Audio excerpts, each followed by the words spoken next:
Hello, hello, and welcome to another episode of Everything and Nothing. How's everybody doing? Okay, let's get right to it. So, work life balance. That was the last episode I did, and I was talking about how there is no work life balance. There's life, and then there's areas of life.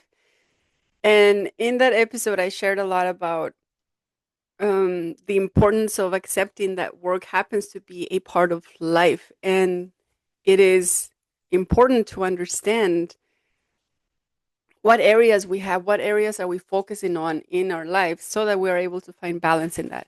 And of course, as soon as I said that, it happened to me that I started looking at a different amount of areas in my life that started pulling me harder in one direction, which led to me feeling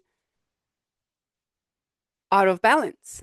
And that got in the way of me creating the episodes that I wanted to create, which were I wanted to do a series, which I'm still going to do it. I want to do a series of topics that are just work related and how they fall into place. And of course, I needed content for that. And I asked for it. The universe delivered. I have content for for that series, and it starts with communications. Starts with communications and and clarity on boundaries and awareness. And so what I can tell you is I had an opportunity since the last time I posted an episode to see a level of depth in the patterns that I have when it comes to communicating. There's this golden rule that I've talked about before, treat others the way you want to be treated. And I've also said there's a little disclaimer that sometimes we apply that rule, but the other people are not applying that, or they don't see it that way, or they're not treating you the way they want to be treated. They treat you the way they think they should be treating you because that's how their world moves. You might be very polite and mindful and calm and respecting the person, their time, respecting their boundaries, but they may not actually be the same way with you. And so, in my opinion, that's an example of people not treating you the way they want to be treated. Because the moment you start mirroring their behavior, then it becomes something's wrong with you. They start pointing out you're being disrespectful, you're being unkind, you're being unaware, you're being disconnected, and it becomes a you problem instead of a conversation of what what's really happening and what can we do to make this experience better for both of us, right? So it's important to understand that. And that communication part is a piece that fits into every area of life, not just you know relationships at home, relationships with your loved one, relationships with your friends or with your spouse. It applies to communications with everyone, even the way you communicate with your animals.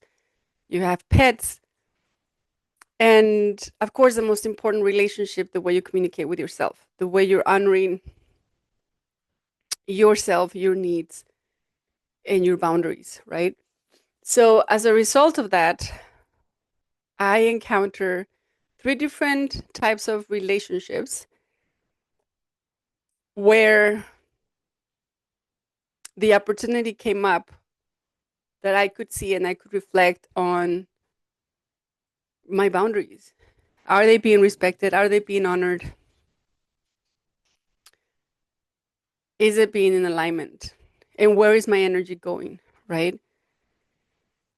And so on this episode, I'm going to invite you to consider reflecting on your communication style, reflecting on the patterns that you have and how they're helping you or how they are hurting your relationships in life, whether it's at work, with a client, with a colleague, with your children, with your friends, with your spouse, with everyone, with whoever you're communicating, whoever you're relating or connecting to.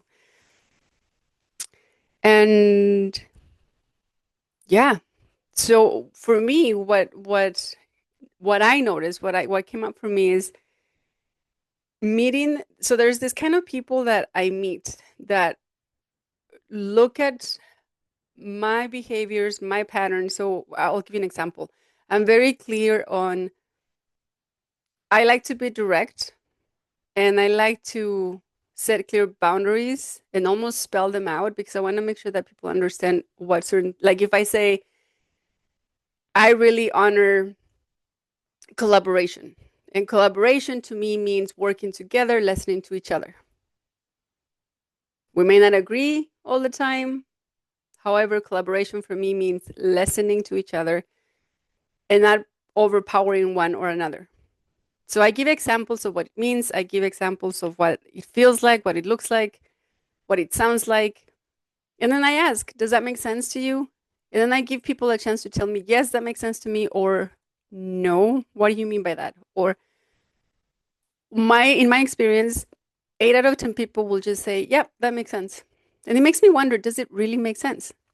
And when I was younger, I used to I used to want to really make sure that it made sense. And I used to question and question and question until people would get annoyed and say, yes, but I get it.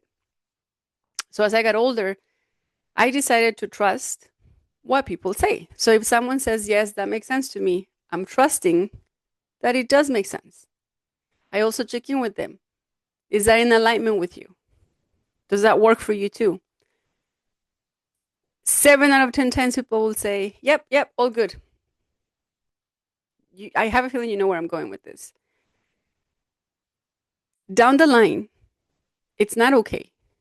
Down the line, something that I said was important to me, it gets completely disrespected or ignored. And then when I say something, when I say, hey, can we talk about this? Then the other person, in my experiences, did this thing where they made it about them all of a sudden. Oh, yeah, great, because I really wanted to talk to you about something. And it makes me wonder, why didn't you actually invite me to this conversation? Why did you wait until I initiated the conversation? So I started becoming a little cautious about, okay, where is this going? And making sure that I still have clarity in my mind and in my body about what it is that I'm going to do and where this conversation is going. So I am the type of person that if something is not going well, I will bring it up and I will invite an open conversation to take place based on my initial boundaries of this is what works well for me. This is what matters. This is what collaboration means. And more often than not, what my experiences were that once I would start speaking my truth and mentioning, examples of, hey, you mentioned this thing which made it feel that we weren't actually in collaboration anymore, the other people would tend to be more defensive about it and say, oh, no, you took it that way. That's not how I meant it. And what I started to realize was there was a lack of people taking ownership and responsibility. And there's already a mismatch of what we had agreed in my world, in my head, as an understanding of collaboration. And it made me wonder, why couldn't these people at the very beginning just tell me, actually, no, that doesn't work for me. This is what that means for me. And it took years for me to realize that potentially, because I don't know the answers to everything. If I did, you know what I'm going to say next, life would be different for me. But based on the patterns and based on what I noticed, people tend to, one, either not listen to what I'm saying and they just want to move on to the next topic, or they're they're not paying attention because they don't think it's important. But they don't say that's not important. They just make the assumption like, okay, yeah, sure, whatever. That doesn't matter. It's not going to come into play. And then when it does come into play, and then you do bring it up, then it becomes a, oh, you misunderstood. You misread. You shouldn't feel that way.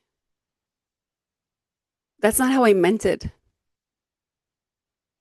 And then it becomes, you're oversensitive. You're not seeing the positive in this situation.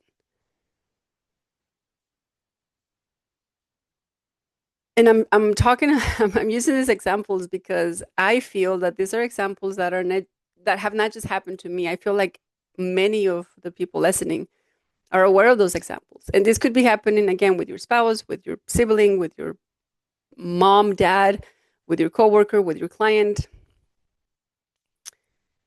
And the question is, what do we do with that? And how do we move forward with that? And I can tell you when I completely failed because I have failed. It's taken practice and it's taken opportunities for me to put into place certain tools, certain ways. And the one thing that fails is the getting angry and getting frustrated. When I was in my 20s, that was the way I wanted to react. I would say, "Well, what do you mean? We had a conversation. Why are you pretending like you don't remember?" And the more I would express that, the angrier the other person would get and tell me, "See how you're getting? See how you're getting angry?" And then that would become a pattern where I would then start feeling bad, start feeling guilty, start looking at my behavior because now that person's telling me, "Look at you, look at you, look at you." And then I become the focus of it. And in my early 20s, what was happening is one, that is the way I communicate. For whatever reason, I'm not using this as an excuse. I come from a culture where high context is part of our communication. We talk with our hands. You might even be seeing it right now if you're watching the video. And some people will say I'm too emotional. They'll say like Italians are emotional and the Mexicans are emotional, the Germans are not emotional. They start stereotyping these things, which in my experience, it's not really a nationality. It's more like people. And the other thing is, at that age, I would tend to mirror exactly what the other person was doing without realizing that the other person was not going to take ownership and say, okay, yes, you're right. Let's both tone it down. They would just say, no, you're the one that started it. And then it would become a me thing. And for a long time in my early 20s, I carried that responsibility of it must be my fault. It must be my fault. I'm the one with the problem. I'm the one with the problem. And it's taken years, right?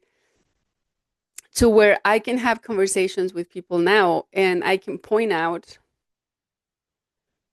where a boundary was disrespected, where a boundary was crossed, and how I feel about it.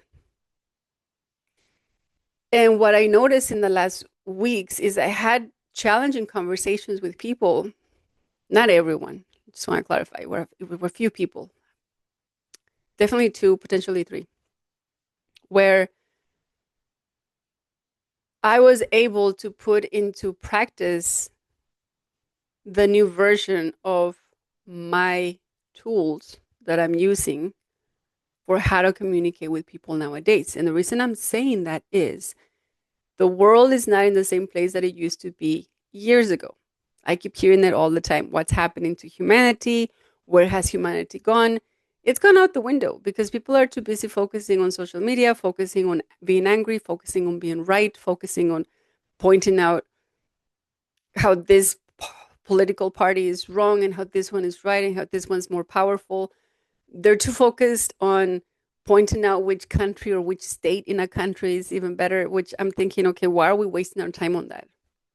And a lot of times what I notice is people that are doing that are spending very little time on looking at themselves and what they can do to make things better, to make those improvements better. So I like to invite the people that I work with, whether it's, you know, in a company or life coaching clients or personal coaching clients, to start looking at where are we at, what does that mean for us, and where are we are in the way we're learning to communicate, where we are in the way we are feeling right now, because we're constantly changing, right? So back to that example. So I had these conversations with people, and what I recognize is I was able to have conversations with two of them, where one of them it took a while because I was expressing, this is how I felt, this is how it landed over here. And they were saying, well, you took it wrong. And I was saying, okay, I understand. However, you keep saying you're open to feedback. You keep saying you're open to hearing the truth. This is my truth. This is my feedback. But when I'm giving it to you, you're making it sound like, well, you're the problem. To where they said, oh, that's not what I'm saying. I'm just saying that I didn't do it that way. I didn't say it that way. You misunderstood it. So it took a while for that conversation to find a balanced, even space where that person could say what they were feeling and I could say what I was feeling and what I was experiencing and what I was sensing. And what I realized, what I noticed when these conversations were happening is the patterns that would come up, my own patterns of there was a very faint desire of doing what I used to do in my 20s. So in my 20s, I would go from one extreme to the other. I would either say, no, you're the one with the problem. I'm not the one with the problem. And the more they would tell me, look at you, look how you're getting all emotional, I would get more emotional because I would get angry that they were pointing that out. So that was one extreme. And then a few years later, I went to the other extreme to where I didn't want to raise my voice. I didn't want to be honest. I didn't want to speak my truth because I thought no matter what I say, it's going to be my fault anyway. So I'm just going to stay quiet and take it. And what that did is, on both examples, on both extremes, I walked away with all of the responsibility and all of the shame and all of the, this must be my fault, either because I'm talking or because I'm not talking. It's still my fault. And that's when I had the opportunity to reflect on what does that mean for me? What is the truth for me? And what works for me in terms of communication, in terms of sharing and expressing? And what do I value? And again, if I look at my core values are one of them is collaboration, respect, and freedom. So I want to have the freedom to say how I feel, how I see things. And I want to have the space to be collaborative about it. That even though we don't agree, it's okay to still have that freedom to express.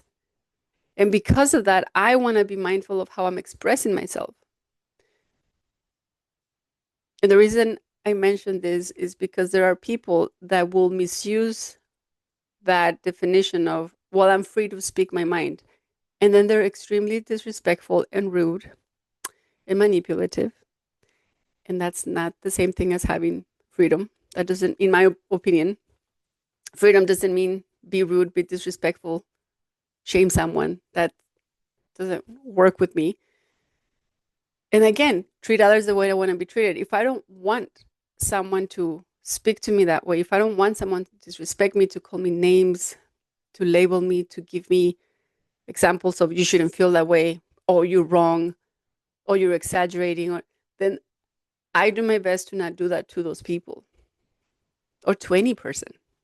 And instead just express my feelings, my perspective, my experience with my words, and then ask, I mean, that's how I experience it. And I'm open to listening to people say, I understand that's not how it was meant. This is how I meant it. And I'm open to those conversations. And I'm very grateful that in the last week and a half, I believe it was, I had an opportunity to sit with people where at least two of them, definitely one of them, did come out and said, okay, you know what? I did say that. That's not how I meant it, but I'm aware of how it could have landed wrong. And that was helpful. It's helpful when someone takes responsibility and says, yes, that could have been better. That could have been dealt differently. Sometimes I do come across people that say, I made a mistake. I was wrong. I'm one of those people. I'll just be like, okay, My bad. I had the wrong information or I made the wrong conclusion. Most of the time, people don't say those things. Most of the time, people want to defend and protect and then turn it around. So, one of the other people that I talked to flat out said, "You're the problem. I don't know what you're talking about." And even in that situation, I was grateful because then I could say, "Well, then there's no point in continuing this conversation. It's okay. If that's how you feel, then that's how you feel. And what's the point of continuing a conversation that you already made a decision that I'm the problem? The best thing I can do now is I'll go and I'll work on myself and I'll see what I can do to fix that." Now, I say that, and at the same time, I'm mindful that I'm not being critical on myself and that I'm not taking someone else's opinion or judgment or frustration and putting it on myself. I need to discern what is true about me, what is true about the whole situation. Because a situation with multiple people, even if it's you and someone else, there is no whole truth. There is your perception of the truth, there is their perception of the truth, and then there's the truth. And that truth will vary depending on who's looking at it, what their perception of the whole situation is, what their past experiences are, what their biases are. There's so much to it. It's like so complex. So that was a way that I managed that. And with the other person, it was a mix of, I'm open to conversations. I just want you to know that you're looking at this wrong. You're missing the point. And I'm listening to them thinking, okay, I hear what you're saying. I don't think you're listening to what I'm saying. In all of the three examples that I'm sharing with you, what supported me to stay balanced was to stay true to my communication style, to stay true to what works for me. Even if it's uncomfortable for them,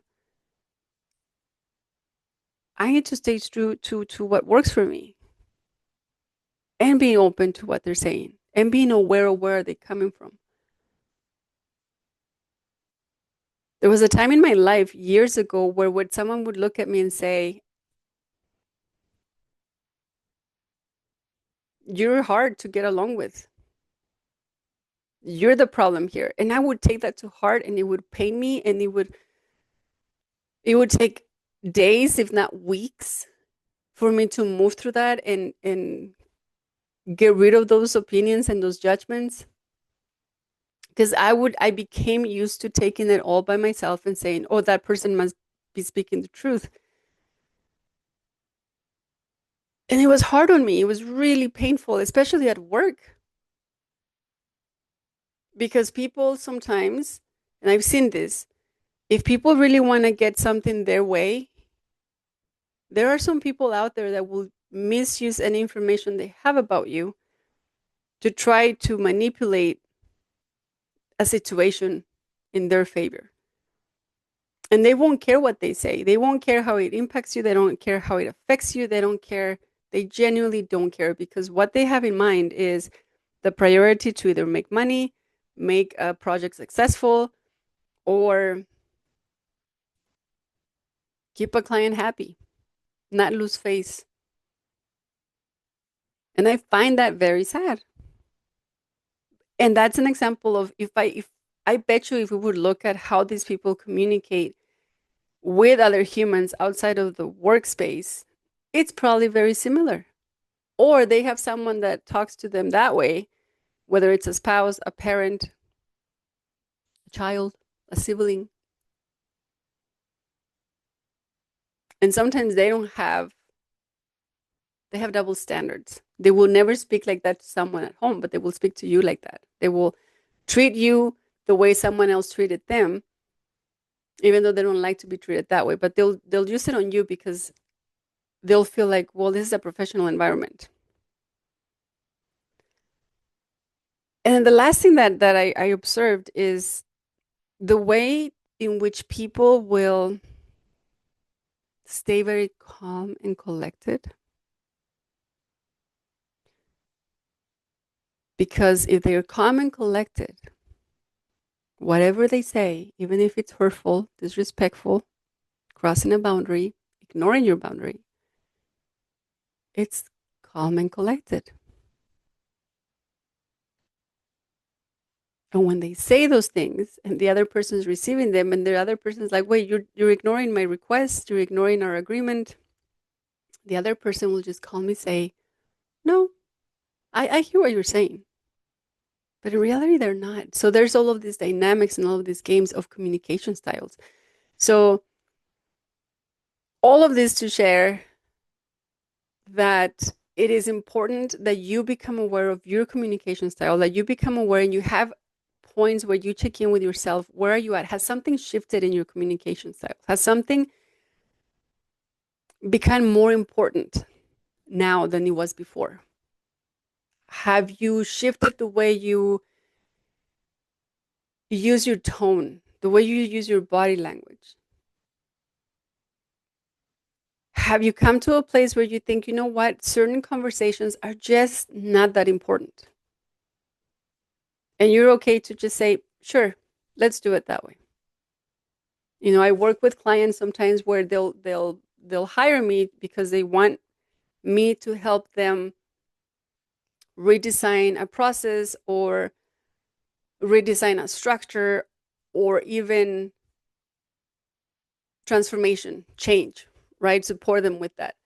And there has been times where the clients will start pushing and being resistant to it.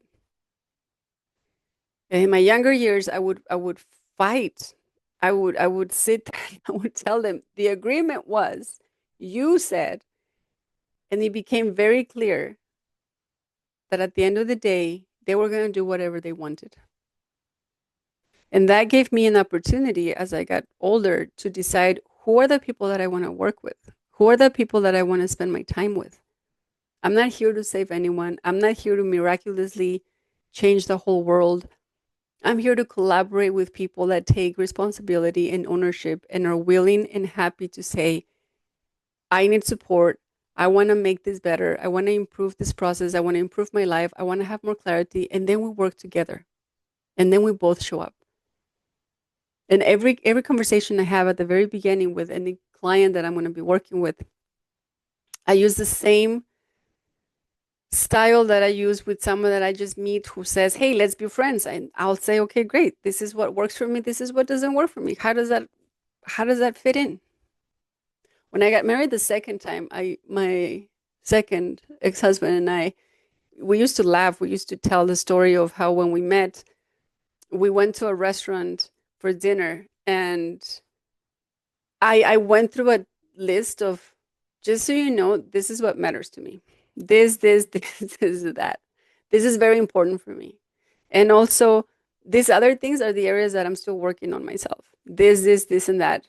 What do you think about that? Because I wanted to be transparent and I wanted this person to know what my level of awareness was for myself and if that felt comfortable for him. And we still laugh because it's like, yeah, it was a checklist almost. And then he told me, okay, yeah, I can work with that. I can work with that. I can work with that. That one, I'm not sure. I've never had that experience before, but I'm open for it.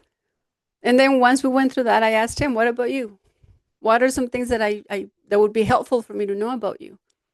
And it helped a lot through our marriage. I know he's my ex-husband now, but it wasn't because of something, that fell apart. It was because our interests and our purposes started drifting in different directions. And based on where we were at, it's how we ended up going in a different way.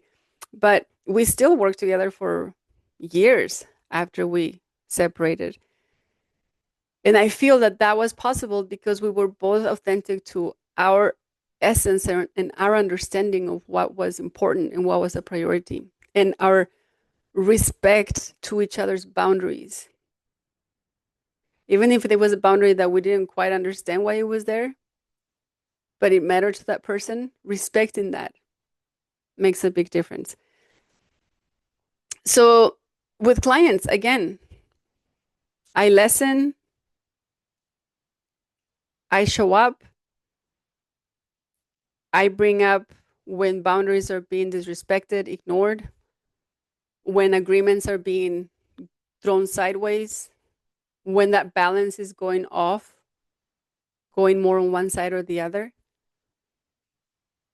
And again, I apply that with relationships around me. And sometimes, I'll be honest, sometimes it's challenging because sometimes my style of communication will not work for other people, and that's okay. And it's one of the hardest things is knowing when to walk away, knowing when to say, okay, this isn't working anymore. I'm not a believer that everybody has to get along, that everybody has to, kumbaya and sing around the fire. No, there are some people, some personalities, some styles that are just not going to work, and that's okay. And there's nothing wrong with people going their separate ways. It's completely fine. I'm not friends with all my exes. There's some that it's like, it's good. I'm glad we met. I'm glad we were good. And now they're over there, and now I'm over here, and it's better that way. I'm not in touch with all of the clients that I work with. Some of them we met, we worked together. It was good. We completed the job, and that was all it was meant to be, a purpose of a very focused intention, of a very focused delivery, and that was fine. I've had a couple, maybe one or two clients that our styles were just completely different, and we sat down, had a conversation, and then they went and found someone else that worked better for them, and then that was it. And it's completely fine.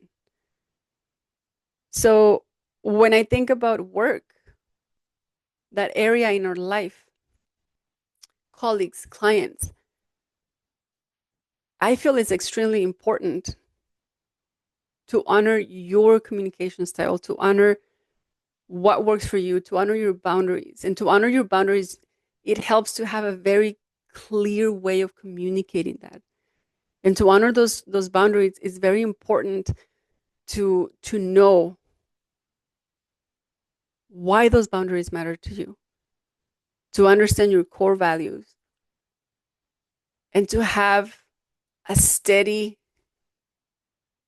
solid foundation within yourself, as solid as you can, so that when your boundaries are disrespected, when agreements are going sideways, you feel comfortable and strong enough to speak up and say no in a calm way, with still awareness that you're going to feel things. You might feel shame, you might feel anger, you might feel sadness, you might feel disappointment, and knowing that it's okay to feel those things. And in my opinion, right now, because of the way the world is, those things feel a lot louder. They feel a lot more amplified. And it helps to know how to manage those things, which is what I do when I work with people. Get to know them, help them to get to know themselves, help them to identify what matters to them and why. Help them to have a good, clear communication with self so that then they can go out and practice that into the world with other people, with other humans. How to honor that connection, how to honor those things that matter to them. And they become better at having relationships that are clearer and more respectful with their clients, with their team members, at home, with their family members, with their children, with their neighbors, with whoever they want. But it all starts from you. So communication styles, communication, boundaries, core values, all that matters.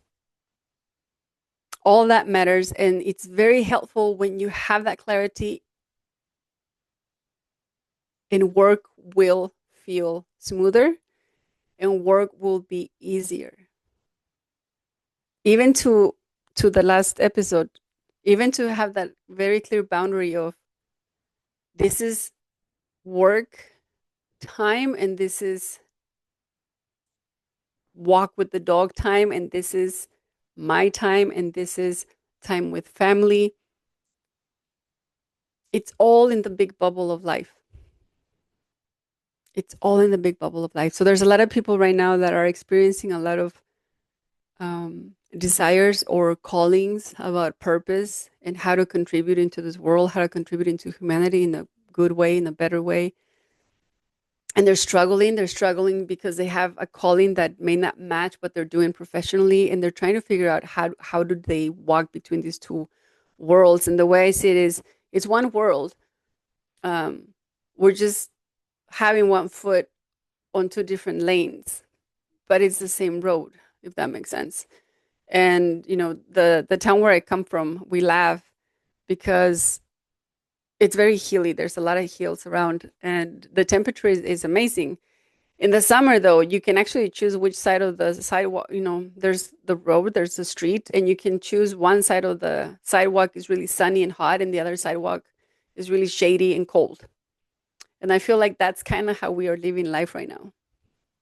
And we can choose to find that balance. And sometimes it's about switching sides back and forward. If we could minimize the road, then we would have one foot on each side of the sidewalk, and that's okay. And it's about finding that balance. But the most important thing is you staying true to your essence, you staying true to your communication style, you staying true to yourself, your connection to yourself, your understanding what matters to you, and feeling happy about that. So there you go. There you have it. Talking about work, the space of work, talking about boundaries, communication styles. And I even told you a little bit about how I see it working for myself, how I work with other people. And yeah, if you want to learn more about it, come in. I do different things online. I do, master classes. There's the books on there as well. The book on innovation really talks a lot about creativity, working with other people, working with different styles, communicating with different leadership styles. And it really helps the reader recognize the differences that are there and recognizing which ones you can actually work with and which ones you have to work around. What I mean by that is not skipping people, but leveraging other relationships to come in and support you, to even have a conversation with someone. Some people, that's just the way they are. They only talk to certain specific people, and they won't entertain the idea of talking to someone outside of their safe bubble. And so being able to identify that and knowing who to go to for support, again, collaboration is definitely key. So I'll leave it with that. I'll leave it at that. I hope you enjoyed this episode. I hope you found use in it. Leave me your comments. Leave me your thoughts. I'm always open for that. And yeah, if you have any questions, if there's anything that I can do and I can support you with, you know where to find me. With that, I hope you have an amazing rest of your time and moment and space in this existence. And until next time.